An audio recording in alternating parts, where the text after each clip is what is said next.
The Toyota 86 key fob uses a CR232 battery and can be opened with a few simple steps. First, locate the small access slot on the side or near the base of the fob, usually near the key blade. Insert a thin, flathead screwdriver or a plastic pry tool into the slot.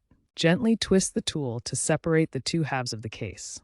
Be careful not to use excessive force to avoid cracking the plastic. Post-2023 models may have slightly reinforced cases, requiring a bit more patience. The key fob operates on radio frequency signals, typically 314 MHz. Once the case is open, carefully remove the CR2032 battery, noting the polarity with the positive side up. Replace it with a new, genuine CR2032 3-volt lithium battery. Avoid touching the battery contacts with your bare fingers. Wear gloves if possible to prevent corrosion. Align the clips on the fob's two halves and press them firmly together until they snap shut. Test the fob by locking and unlocking your car to ensure the new battery works. If the fob fails to work, double-check the battery polarity and ensure the contacts are clean.